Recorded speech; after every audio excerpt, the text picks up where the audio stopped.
This was something the humble miller had been doing for hundreds of years already. The 11th century Domesday Book recorded 5,500 water mills in England. That's one mill for every 300 people.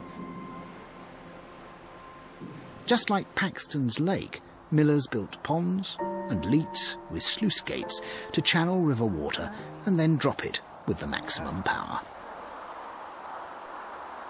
Now here we are, this is a classic leat. It's a tiny channel, seems such a small amount of water, but in fact there's a massive amount backed up there in order to be led through to service one mill. And that mill's been working here for 700 years. Stainsby is one of the few working mills left in the country today. So, good, there's the big wheel turning by the weight of water, more than anything, which is turning that great big wheel there. And that is now being transferred, that slow progress, to a cog, which is whirring round there and turning an axle. So look at this. This is the definition of sustainable power from the water. It's turning these massive cogs here. That's being transferred to this little cog here and then taken upstairs where it's going to be put to use. Now, that power is transferred up here and used to drive these mill stones here. Hugely heavy things, but actually that's not the only thing that the power is used for. It's a sort of engine that drives other things in the mill. And if we're going to make flour, we need some grain. This mill is now run by volunteers, and Mac is going to show me the ropes. Or should I say, chains. There we go, Mac. There's my bag of grain. Where's it going now? It's going up through these trapdoors to the bin floor, the very top floor of the building. How are we going to do that? We're going to hold it up on this chain. Righto.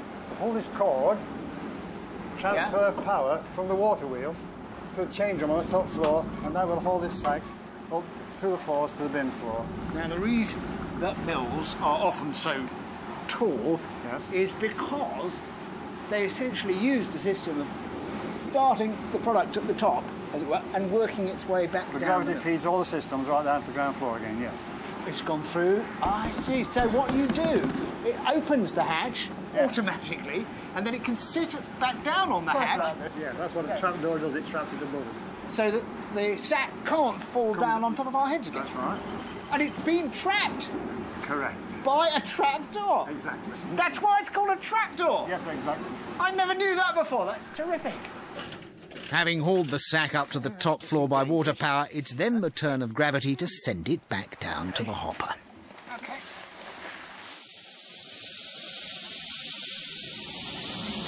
Get to that Hardwick.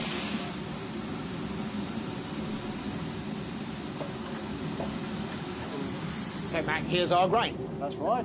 It's come down the sleeve from above. You actually need grain in these stones all the time. Always.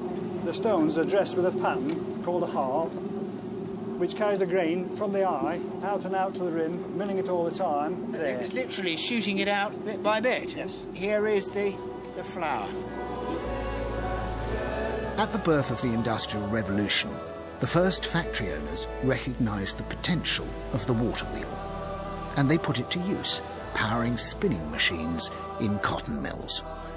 They changed the course of the water and of history. And it happened right here on the banks of the Derwent, 10 miles south of Chatsworth, at Cromford.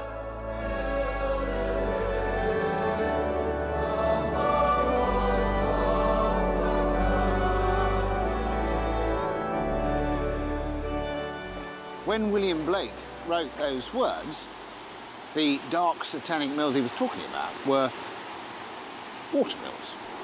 And by the end of the century, there were 30 cotton mills powered by water along this stretch of the valley, and the Industrial Revolution was off.